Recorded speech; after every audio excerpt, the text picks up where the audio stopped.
It is good to be together. Welcome to those of you on the broadcast in your homes or out and about on your mobile devices. We're glad you are with us. My name is Jeff Loven, and my family and I attend here, and my wife and I serve on the music team here together. And in a former life, I was on staff here, and Andrew has graciously invited me to remain on his teaching team until such a moment as I screw it up too badly that he can no longer invite me to speak.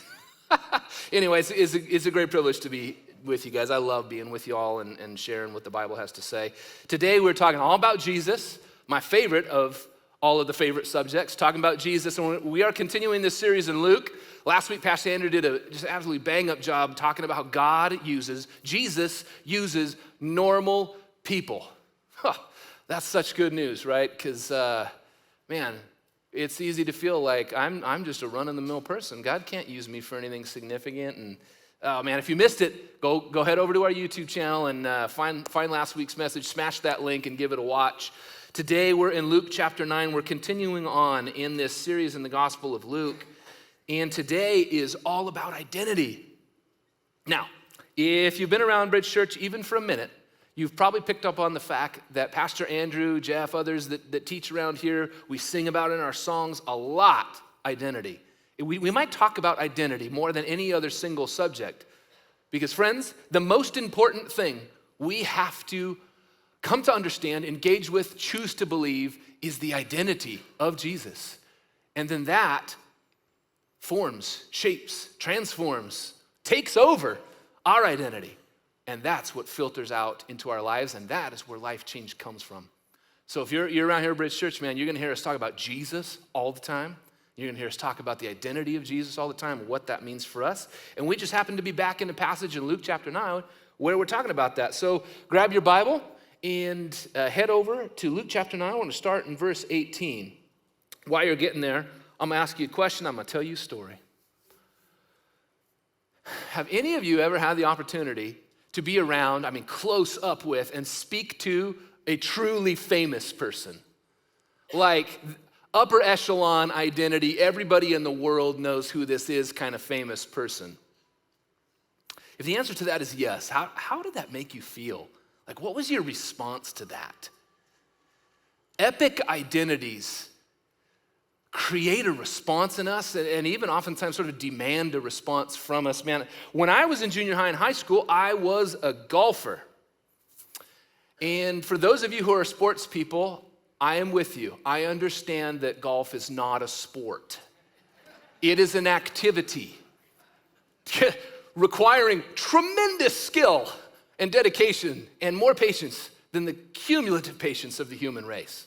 However, I get it, it's not a sport. Now, what I will say is about, the men and women playing professional golf these days, these are some yoked folks, right? I would not advise rolling up to any of them and talking with them about how what they do is not a sport, because you will leave smaller than when you arrived. But I played golf in junior high and high school. I was good too. Like, for those of you who know anything about golf, I was a 6 handicap, right? So I was pretty decent, and I got to junior in high school, whatever, and I had to sort of choose, like, do I want to pursue golf and try that at college, or do I want to pursue music? Because I couldn't do both, and I chose to pursue music. And I went and saw Tiger Woods play. So when Tiger Woods was the number one golfer in the world, this is before his Swedish model wife discovered that he was cheating on her at every tournament with a different woman and chased the brother down their driveway, swinging a golf club at his head.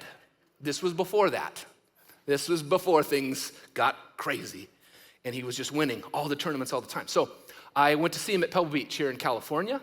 And I was at the front of the ropes. He would have been like 10 feet from me on the tee box of this little par 3 along the water.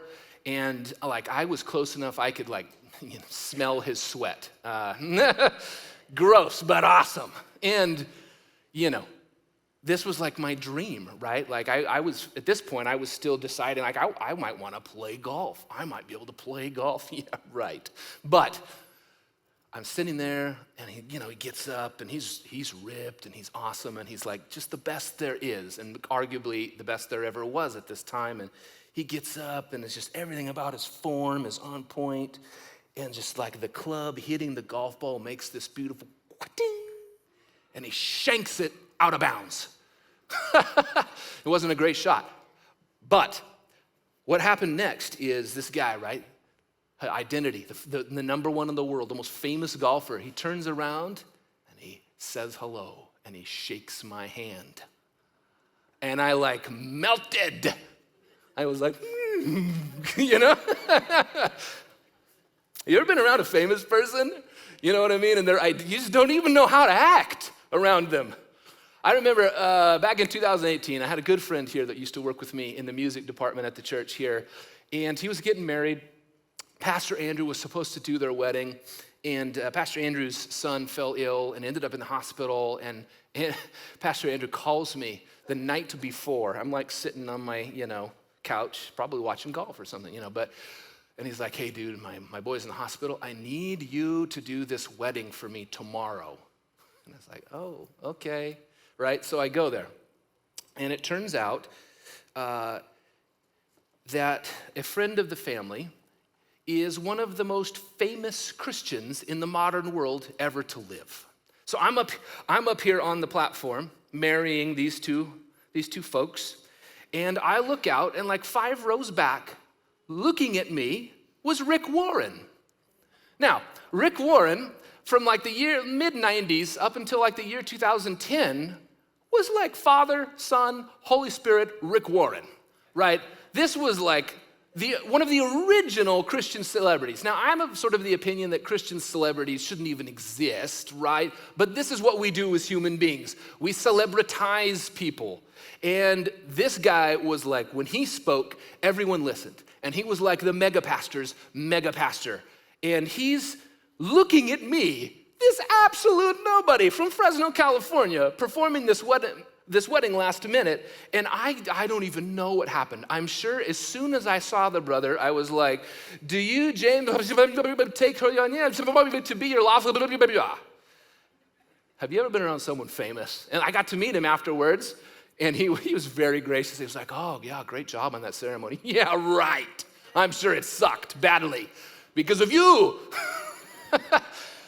What does it do to you? And so this is kind of what we're looking at this morning. We've got the identity of Jesus, the responses that come because of the identity of Jesus, and the response that it sort of demands from us. If Jesus is who he says he is, if Jesus is what these texts suggests he is, then what in the world does that mean for me? And am I actually willing to choose that? So let's dive in. We're going to start in verse 18 here in Luke chapter 9. While Jesus was praying in private, and his disciples were there with him, he asked them, who do the crowds say that I am? This is a fascinating question. Because he's not asking, do people understand what I've done? Or do people know about me? Or has my fame spread? Or do people want to follow me? He's asking, do people know who I am? Have people figured it out? So they answered.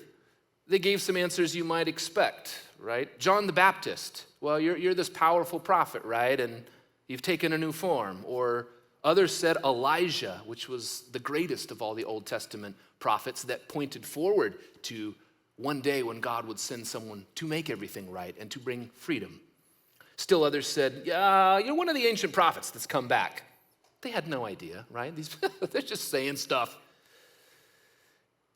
And then it gets personal.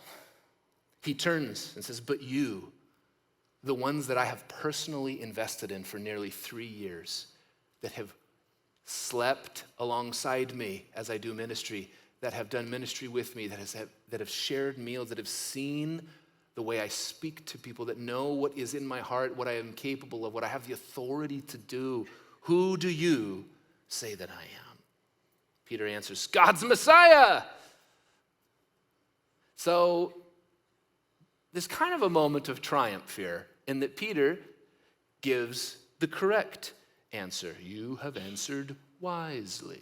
Like that guy on Indiana Jones with the Holy Grail. You've chosen wisely, right? So he answers that Jesus is the Messiah. So we got to understand this. I'm going to unpack this because that's a strange word, right? Jesus is the Messiah. Messiah is a Hebrew word, and this calls back to the story arc of God's people, starting in the very beginning of the Old Testament, running all the way up to the moment of the life of Jesus. See, God had gathered for himself a people. In the very beginning, God built humans to enjoy the world that he built and to be in undisturbed, pure relationship with him. And God built us, he set us in it and said, I love you, go. And what we immediately did was whatever we wanted to do. God gave us one rule and we immediately broke the one rule. And in so doing, we broke the world. The world wasn't designed to be broken. And we found a way right out the gate to break it. And it broke the relationship with God. But God is love. That is his nature, the Bible teaches us. God is love. That is his identity. He couldn't let it set that way. So from that moment, from the moment we broke what he so graciously gave to us out of love, that same love compelled him from that moment to immediately decide to send one in the future to fix what we had broken. That was the Messiah. Messiah is a word that means chosen one, the one that God has chosen to bring freedom. It also means anointed one, the one that God has placed his authority upon. Anointing was a common term and a common symbol in the ancient world, often represented by like a perfume or an oil or some expensive liquid that would be poured out on the head of somebody as a symbol of transferring authority and power over to that person. They anoint them, they choose them, they anoint them. This was what the word Messiah means. It was Jesus is God's chosen, anointed by God with all the authority of God. And see, God's people had been waiting for this person for hundreds and hundreds and hundreds of years through slavery and oppression and heartache and frustration and famine and death and decay and every imaginable dumpster fire that human living can create. They had experienced it, all the while knowing that God had said, one day I will send someone to extinguish those flames, to bring freedom, and to operate with my authority to make everything right that you have made wrong. And so this was an epic statement by Peter. Epic statement. Jesus says, no, but you, my friends, my compatriots, do you know who I am? And Peter, he brilliantly says, Jesus, you are the one we've been waiting for. I love that. Who have you been waiting for? Universal to the human experience, we all know there is something lodged inside of us, deep, at the level of being, who we are, that is fundamentally dissatisfied with what we encounter in the world. There's got to be more than this pain. There has to be more than brokenness. There has to be more than oppression. There has to be more than racism and classism and socioeconomic disparities. There has to be more than physical illness. Like the list goes on. You know what that is? That is our waiting. We were designed genetically, internally, irreversibly, we were designed to wait for the one God promised, to search for the one God promised. See, when Peter said, you're the one we've been waiting for, it's so important for us because we've been waiting for the one too, haven't we? Every moment we encounter something that we know is not right, whether we manufacture that with our foolish choices or whether we are victimized by the foolish choices and brokenness of the world around us and its people, we know what it's like to be waiting on the one. So I'm gonna ask again, what are you waiting for this morning? Who are you waiting for? Is it somebody to come into your life to finally bring you meaning and value and purpose and put you on a path that feels right? That relationship? Are you waiting for the right job to finally make the ends meet, to get you where you want to be, to get you into that home or into that spot or whatever it is, to get you out of debt? Are you waiting on the healing in your physical body? Like who? What are you waiting for?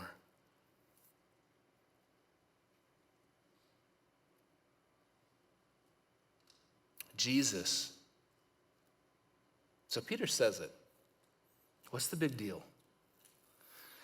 So this is where Jeff's cynicism kicks in. See, I know the Old Testament story, right? It's beautiful. It's compelling. It paints a picture of God that is, it's wonderful. You know what I mean?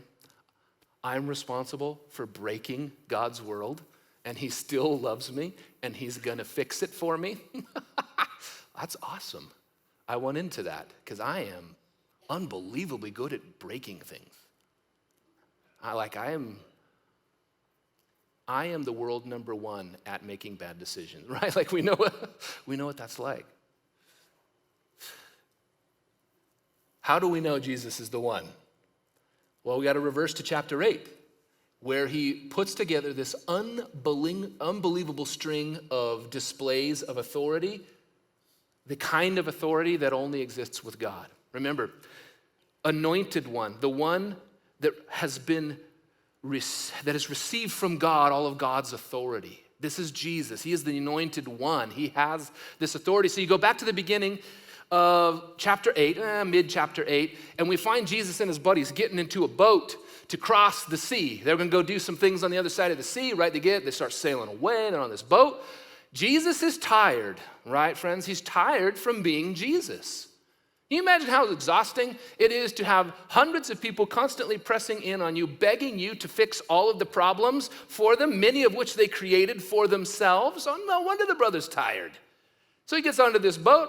His buddy starts sailing. He falls into a deep sleep. And in the middle of the night here, a wild storm comes upon the sea, and the gale force winds are blowing, and waves are coming up over the boat. It's about to capsize, and his buddies go to Jesus, and they just wrestle him away. Jesus, we're gonna die. And he's, I was asleep. Translation, where is your faith? So Jesus stands up in this scenario. Only God, as the creator of nature, has the authority to control it. That is the worldview. That is the indisputed understanding. So Jesus stands up in this boat, getting rocked by these winds, about to tip over. They're all gonna drown. And he rebukes the wind, silence. And he looks at the water and he says, be still. And the wind stops and the water becomes instantly still. And the people in the boat are like, who is this? I love the question. Who is this? Remember Jesus' question. Who do you say that I am? Who is this then that can control nature? Is the one we've been waiting for. They move on, they get to the other side, right? They get to the other side, they get out of the boat, and this guy filled with evil spirits is running out of the graveyard to meet them. And we learn that this is a troubled guy living his absolute worst life. He's been filled with these spirits for a long time. He lives among the tombstones, it says, and often the authorities have seized him and restrained him in iron chains to a rock that the power of the evil spirits within him have overcome and broken him loose from iron on rock again and again. This guy's running like dead sprint to Jesus as he's getting out of the boat saying, I know who you are, Jesus of Nazareth. Have you come here to torture me? Jesus starts to engage in a conversation with the evil spirits. Now, I don't know about you all, but if I found myself face to face with evil spirits, the first thing I would do is probably not engage them in conversation. But Jesus is the one with God's authority. So he engages them in conversation and he casts them out and he restores this man's sanity, his mental health, his physical health, his spiritual standing and relationship with God. and he sends him into society to restore his place in the community, clothed, fed, received. Everything undone in a moment because he has the authority to do so. He has authority over spiritual life. They hop back in the boat. They go back to the other side. They jump into town, and they're wandering through town, and as soon as they get there, a leader from the religious establishment, it's called a synagogue, right? This is the gathering place of God's people, the Jews. A leader comes up to Jesus because he knows who Jesus is. He knows that he has the authority over physical life, and he says, my daughter is dying. Can you please help? And Jesus says, yeah, absolutely, I can help. I would love to help. And so he follows this man named Jairus. Now, there are hundreds of people pressing in on them. And as they're moving through the crowds, getting pressed on every side, there's this woman who has had a bleeding disorder, and she's been bleeding constantly for the last 12 years. And she has used up all of her resources on all kinds of doctors, all kinds of remedies, and she's still bleeding. She is slowly bleeding out. She is slowly dying. Nothing has worked, but she's heard of Jesus. She's heard of this guy who seems to have authority over physical life itself. So she finds a way to press through the crowd, and Jesus is passing by. Oh no, my chance is almost gone. She like dives in and touches the very bottom of his robe. And she instantly feels the power of Jesus come into her, and she's healed. It's like she feels the flow of blood that has been constant stop. For the first time in 12 years, she doesn't feel death creeping. She feels life sustaining. And Jesus stops. He's like, who touched me? And his friends are like, are you joking, Jesus? Do you see how many 100 people are all up in your grill right now? Who touched you? It was probably me that touched you. He's like, no. I felt the power go out of me. And this woman is like, half rejoicing, right? Half cowering before him. She's like, it was me. I spent all my money on doctors and healing. No one's been able to heal it. You were the last resort. I heard that you had authority to fix physical bodies.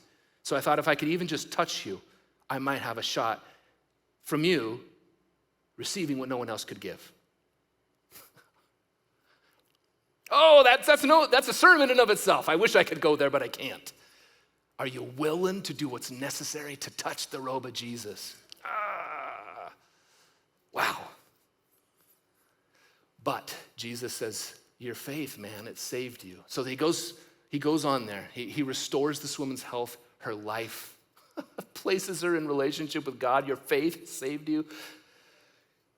He's following Jairus. At that moment, a person from Jairus' home comes to meet them. Remember, Jairus is the guy with the daughter who was dying.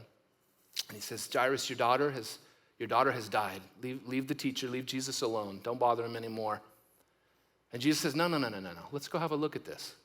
So they arrive at Jairus' home, and everybody's just overcome, wailing, overcome with grief.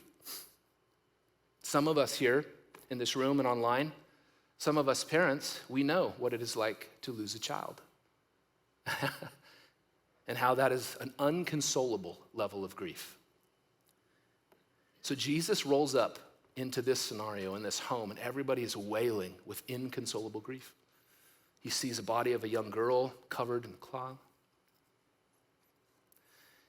And he looks at these people. He deadlocks eyes with these parents.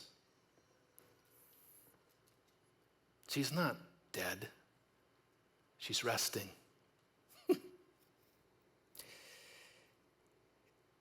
And the text says they laughed at him. They thought what he was saying about having authority over death itself was so wildly out of the question, wildly ridiculous, that they were able to pause their inconsolable grief long enough to laugh at him. He walks up to the girl's body, pulls the cloth back, grabs her by the hand, and she takes a breath. Her heart, it begins to beat. Blood begins to flow, breath after breath after breath. Color returns to her gray, balmy skin. She opens her eyes and she sees Jesus. And he says, Get up, child. And in that moment, they learn that the Messiah even has authority over death. Jesus asked, "Who do you say that I am?" And they say, well, "You're the one we've been waiting for. You can fix brokenness. You can bring freedom. You can provide. You can beat death itself. You are the one God promised so long ago."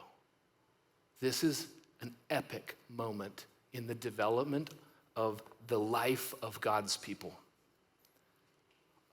All the things we've talked about notwithstanding, which are amazing, we also find in this very moment that God keeps his promises no matter how many 100 years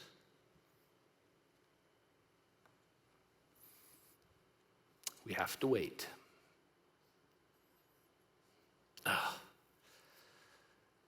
Who are you waiting for this morning, friends? What are you waiting for? Jesus. He's the one. He's the one you've been waiting for. So what do we...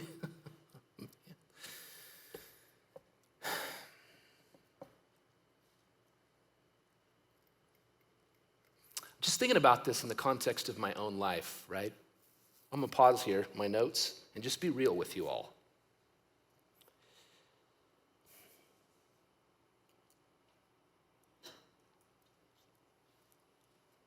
Since 2018, my family has had a near constant string of difficulty.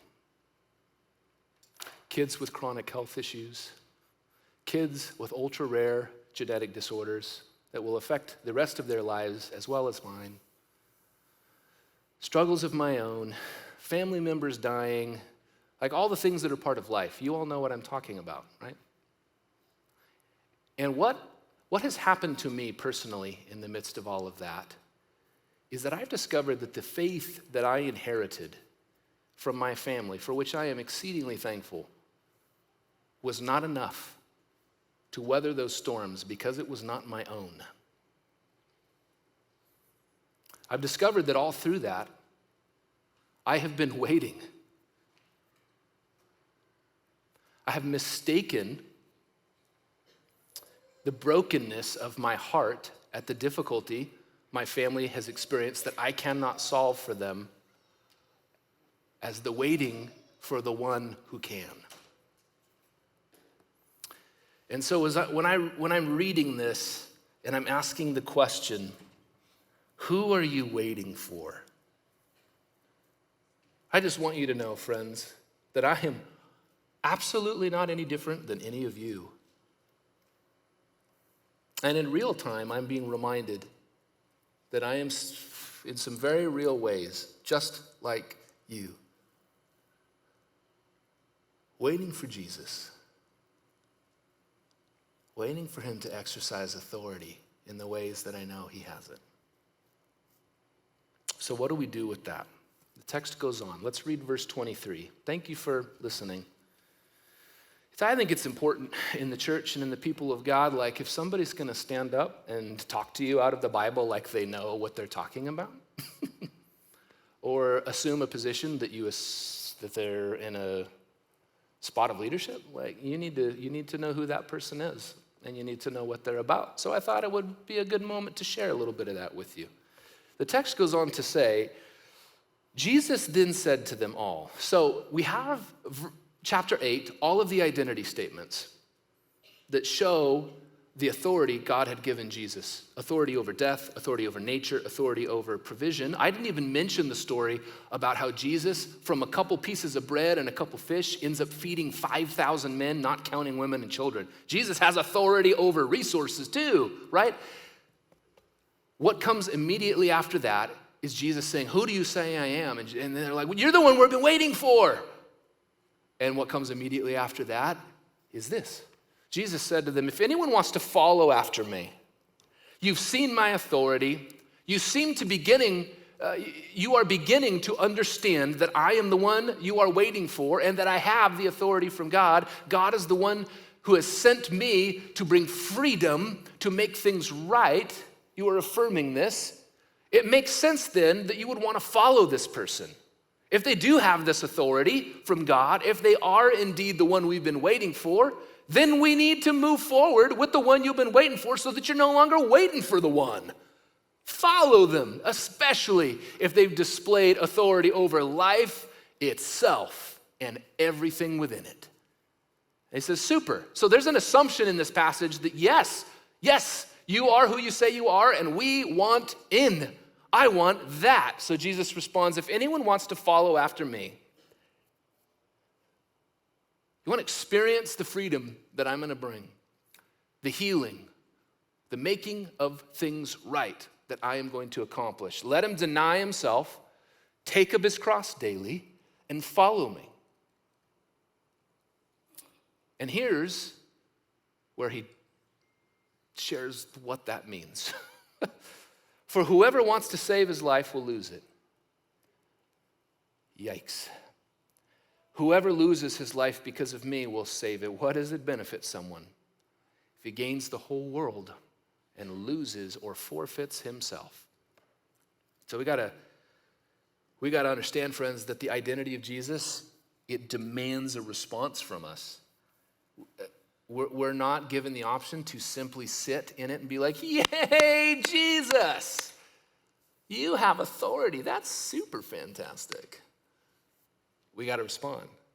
So the question is, do I want to save my life or lose it?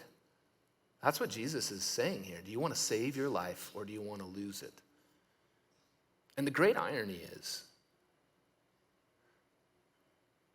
we often feel like we're losing our lives because of the difficulty, because of the physical stuff, because of the spiritual stuff, because of the relational stuff, because of the dumpster fires. These things are slowly stealing our life from us. And Jesus says, if anyone wants to follow me, if you want into that authority, if you want the freedom, if you want me to make it right, here's what you got to do. You got to sacrifice. You got to deny your way daily, and you got to take up my way, the cross, sacrifice for the sake of others daily. And you got to follow. You got to walk in that way to the very end. Jesus is our model in this, right? Imagine how tempted he must have been. He has authority over life itself and everything within it. He's here on earth, human and God at the same time. Imagine the temptation the human portion of him experienced to just take the reins himself, to make himself the authority figure, to make himself rich and famous and powerful and do whatever he wanted to do. These are the things that sort of just bubble up in us when we have the opportunity as human beings. It's part of brokenness. But see, Jesus wasn't broken. He denied those things and instead took up God's way for him. The way of sacrifice, ending in death, that in itself is what would bring the freedom and make things right. Because the root of the situation, since the very beginning when human beings first broke it all, the root has always been one of authority.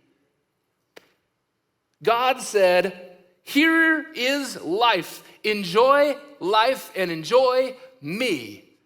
Only you can't do this one thing, because this one thing is what makes me God. It what makes me the authority figure. And human beings instead said, I want the authority.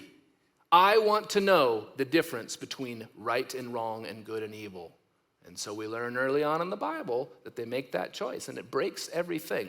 You fast forward to the very end. What brings freedom from the curse that was started there when human beings wanted in the very beginning to be the authority figure for themselves instead of allowing God and his goodness and his love to be the authority for us? That curse that launched at that moment, that has coursed through the veins of every human being since, continuing to grasp for our own authority rather than acknowledging God's authority in our lives, the only way to break that curse was to kill it off.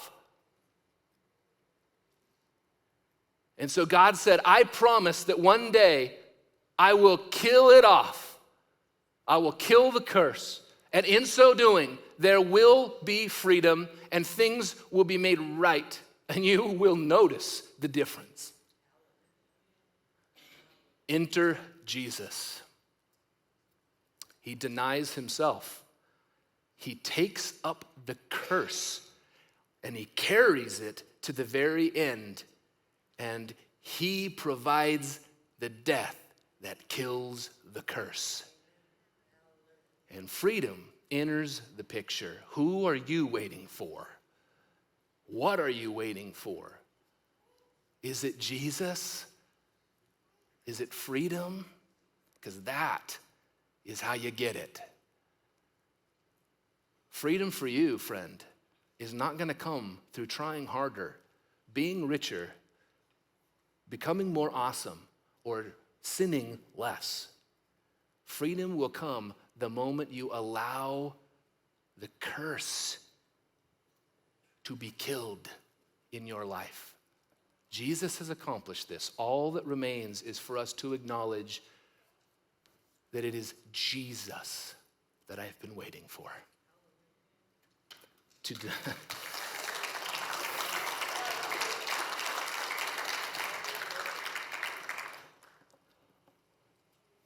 So I think maybe one of the most beautiful ways that we could take a step in responding to the identity of Jesus is collectively this morning. I'm going to invite the worship team back out, and they're going to carve a space for us musically. And we are going to respond to the identity of Jesus collectively this morning in an act of remembering. Remembering that there was a curse, that it was broken, and that freedom has come. The one we have been waiting for has come. We need to remember that. All that's left is to acknowledge that Jesus is the one. And so some faith traditions call this communion. Some call it the Lord's Supper. It does not matter. Now, a lot of us probably when we walked in here on campus received one of these little hourglass-shaped cup things. If you have not, please raise your hand here, and one of our Hello Team members would be happy to get you one of those right now in this moment. This is for followers of Jesus. This is for those of us who have said before or are continuing to do our best to say every day that Jesus is the one we've been waiting for. If that's not you, that's okay. Don't worry about it. We love that you're here. We love that you're watching. Watch what happens in this moment. Just take it in. See, on his last night, before he broke the curse and freedom broke in, Jesus was having a final meal with his buds. They had rented this room up in the second story of a home, and they had prepared some food, doing what you do on the daily, eating dinner, right?